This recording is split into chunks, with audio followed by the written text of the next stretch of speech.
നമസ്കാരം.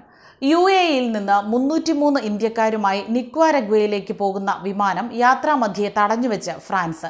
മനുഷ്യക്കടത്താണെന്ന സംശയത്തെ തുടർന്നാണ് നടപടി. ലെജൻഡ് എയർലൈൻസ് എന്ന റുമേനിയൻ കമ്പനിയുടേതാണ് ചാർട്ടേഡ് വിമാനം.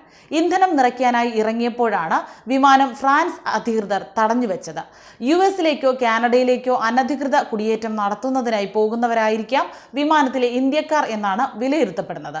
യാത്രക്കാരെ ആദ്യം വിമാനത്തിൽ തടഞ്ഞുവെച്ചെങ്കിലും പിന്നീട് പുറത്തുവിടുകയും ടെർമിനൽ കെട്ടിടത്തിൽ പാർപ്പിക്കുകയും ചെയ്തതായി അധികൃതർ അറിയിച്ചു.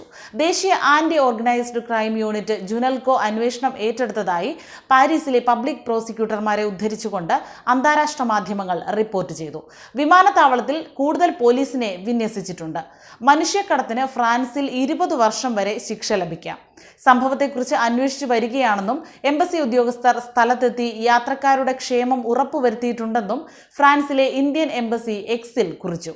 ആദ്യം യാത്രക്കാർ വിമാനത്തിൽ തന്നെ തുടരാനാണ് അധികൃതർ നിർദ്ദേശിച്ചിരുന്നത്. എന്നാൽ പിന്നീട് എയർപോർട്ട് ലോഞ്ച് ഉപയോഗിക്കാൻ അനുമതി നൽകുകയായിരുന്നു. നിലവിൽ വിമാനത്താവളത്തിന്റെ ലോഞ്ച് ഇപ്പോൾ കിടക്കകൾ കൊണ്ട് നിറഞ്ഞിരിക്കുകയാണെന്നാണ് റിപ്പോർട്ടുകൾ. അമേരിക്കയിലേക്കോ കാനഡയിലേക്കോ അനധികൃതമായി കുടിയേറാൻ ശ്രമിച്ചതിന് ശേഷം നടക്കാതെ വന്നതോടെ മധ്യ അമേരിക്കയിലേക്ക് പോകാൻ പദ്ധതിയിട്ടിരിക്കാമെന്നും റിപ്പോർട്ടുകളുണ്ട്.